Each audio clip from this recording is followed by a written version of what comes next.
I'm Rebecca Carr. I work at Subaru of New England in the marketing department, and I'm in charge of the Love Promise dealer relations. Love Promise is Subaru of America's initiative to give back to the community that we work and live in. So it involves all of the retailers across the country, and there are 5 pillars that we believe that our customers are passionate about. Learning, health, education, pets, and caring about the community and environment. Throughout the year, we do 4 activations within the retailers and just try to get involved in our communities, and Subaru Loves Pets is the one for October. Today we're at Subaru of New England, and we're at the final stop of the Bathe To Save New England tour, sponsored by Subaru of New England. And what we've done is sponsored a tour of the Bathe To Save family, the awesome Amoses, in each state, 1 stop in each state of New England and 2 in Massachusetts, so we could have 1 here. But we had 6 lucky retailers that wanted to sponsor the day in their state, and this is the final stop. And we're trying to raise awareness for local shelters and have some fun doing it.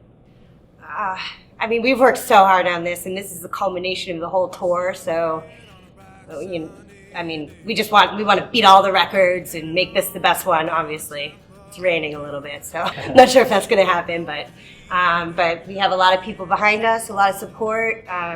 We've done as much advertising as we can, I think, flyering locally, and we're really just trying to give back. So Bathe To Save is trying to raise awareness and money for, in this case, the MSPCA, which is the Massachusetts Prevention of Cruelty to Animals, I think. So they are here. They have 2 dogs that are available for adoption. But so we're raising money for that, and it coincided perfectly with our Subaru Loves Pets month.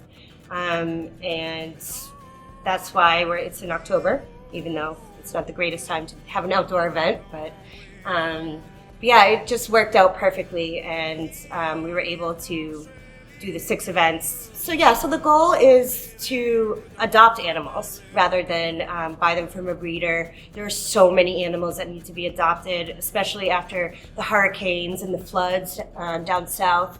And in Puerto Rico, a lot of the animals are coming up here. So we really want to try to promote people visiting the shelters first and looking for an animal. And we are also raising money for the shelters themselves so that they can provide for the animals and, blankets, food, surgeries. A lot of times that's what they use the money for. So however we can help to keep them afloat. I think the problem the MSPCA is trying to address would just be a lot of people are buying dogs from breeders, and there's so many dogs that need homes, and for so many different reasons, and some of them are beautiful dogs. We have a St. Charles Cavalier that's here today that's 6 years old, beautiful dog. It's in perfect condition, but for whatever reason it ended up in this shelter. And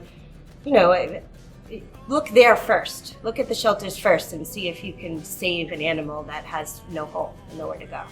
We try to align ourselves with no-kill shelters if the animal can't be saved. But a lot of the problem that some of the shelters have is space, and they don't have the funds to be able to take care of animals. So essentially they would almost, I hate to say, die anyway, because there's just no one to care for them. And without the funds, and if they need surgery or proper food, whatever it may be, so a lot of times they do end up going to the Rainbow Bridge. Doggy heaven.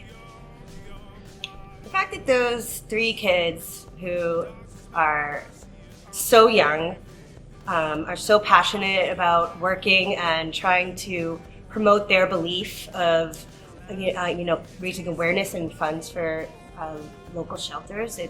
They're amazing kids. I have a 2-year-old. I hope that he'll be like them someday. They have such great work ethic.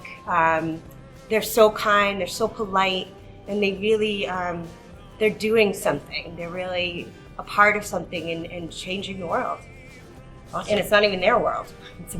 They don't even live here. Yeah. So. Yeah, Austin is